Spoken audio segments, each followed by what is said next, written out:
سلام دوستان عزیز، خیلی خوش اومدید به این ویدیو. امیدوارم که حال دلتون خوب باشه. امروز اومدیم با یه ویدیو خیلی خفن، آموزش درست کردن اکانت، گرفتن گان لژندری رایگان و گرفتن سی پی رایگان. قبل از اینکه بریم سراغ ویدیو، ممنون میشم که یوتیوب من رو ساب کنید، ویدیو رو لایک کنید و این ویدیو رو به دوستانتون بفرستید تا اونها هم بتونن که گان لژندری رو دریافت کنن. خب برای بخش اول که اکانت درست کردن هست، ما روی گزینه کال آف دیوتی میزنیم و یه بخشی واسمون بالا میادش. حالا این بخش یه سینگ آپ داره که همونجا مشاهده میکنیم، روش کلیک میکنیم و وارد یه بخش میشیم. حالا توی این بخش ما میتونیم یعنی باید ایمیل و پسورد خودمون رو انتخاب کنیم و چیزی که میخواد باشه برای ورود بهش. و حالا سلکت ریجن رو میزنیم. حالا اصلا یعنی چی این ریجن هند، ریجن ایران، ریجن اروپا یا همون آمریکا؟ ریجن اروپا یا همون آمریکا برای چرخش اول گردونه ها 30 تا سی پی میخوادش. ریجن ایران 20 تا سی پی میخواد برای دوره اول گردونه، ولی ریجن هند یا همون ایندیا برای چرخش اولش 10 تا میخواد و این خیلی بهتره، ارزون تر میفته. اگه بخواید گردونه بزنید، بتل پاس بزنید یا هر چیز دیگه. حالا ما ایندیا رو انتخاب میکنیم و آیم نات ربات رو میزنیم و با چکینگ د باکس ها رو یعنی میزنیم، انتخاب میکنیم و سینگ آپ رو میزنیم. حالا وارد کال آف دیوتی میشیم، اسم انتخاب میکنیم. حالا اسمتون ایدی ارور دادش، بدونین که یعنی مثلا این اسم قبلا یک انتخاب کردی، اسم جدید بزنید واسه خودتون.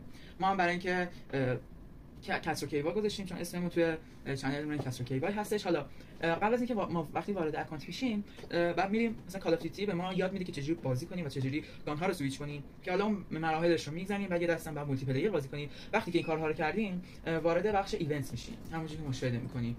بعد این گزینه رو میزنیم، وارد بخش اسپشیال میشین و کلیم رو میزنی. حالا اینا چی هستن؟ اینا توکن هایی هستن که برای گردونه 4 گان لژندری نیاز هستش که ما اولیش رو میتونیم لاگین فور وان دی، یعنی یک روز داخل کالاف لاگین کردیم، ورود کردیم داخل کالاف. حالا ما میتونیم در عرض 5 روز 5 از این توکن ها دریافت کنیم و اینکه بدونید برای هر دور گردونش 100 تا از اینا نیازه که یعنی هر 100 تاش میشه یه دور چرخش.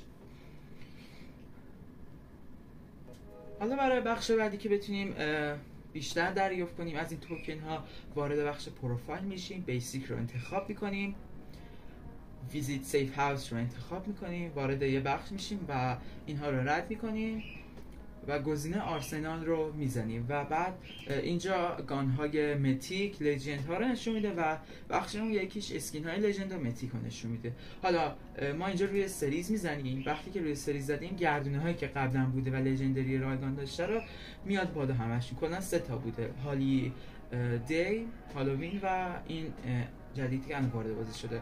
حالا ما وقتی روی هر گردون کلیک کنیم، میتونیم 300 تا از این توکن ها یعنی دریافت کنیم که همینجوری روشون کلیک میکنیم و بهمون از این کارت ها یا همون توکن ها رو بهمون میده. حالا میریم برای هالیدی رو میگیریم، همینجوری میتونیم دریافت کنیم. تا الان 7 تا دریافت کردیم و 3 تا دیگه میمونه تا 10 تا برسه. هالووین هم میزنیم، اینجا هم 3 تا دریافت کنیم و وقتی دریافت کنیم وارد اون 4 گان لژندری میشیم که من خودم تو این اکانت جدیدی که ساخته خیلی چیز خاصی نگرفتم. یه اساس نایف داد که اون اساس نایفش هم خوبه، به درد بخور هستش. ولی من مثلا 2 تا اکانت ساختم، یکیش گان لژندری در آوردم با 20 تا سی پی رایگان و یه اکانت دیگه هم ساختم که اونم 20 تا سی پی بهم دادش.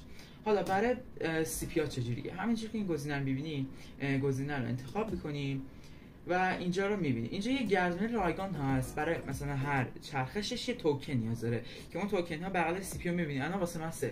حالا ما چیکار کنیم؟ اینکه اینها برن بالا تا بتونیم گردونه رو بچرخونیم و بهمون مثلا امکان سی پی بده، 40 تا سی پی بده، یه دونه باکس طلایی بده، حالا هر چیزی میتونه بهمون بده. Get more رو میزنیم و وقتی که انتخاب کردیم View Basic Training Pass رو میزنیم که همون رو بزنیم کلیم میکنیم و یه دونه توکن دریافت کنیم. حالا View Battle Pass میزنیم، Go رو میزنیم و وقتی که انتخاب کردیم Battle Pass اینجوری میزنیم، اسکیپ میکنین و مثلا چیزهایی که بهمون میده نگاه میکنیم و این نوشته‌ها رو کلیک میکنیم تا برن. حالا اونجا یه توکن دیگه بهمون میده. الان ما 2 تا توکن داریم که میتونیم انتخاب کنیم، یعنی یکی دارم و اینا کلیم کنم 2 تا دارم. حالا ما میتونیم یه دور چرخش رو بزنیم الان با یه دونه توکن که اینجا به من یه دونه باکس نقره‌ای به من میده، برونز ببخشید.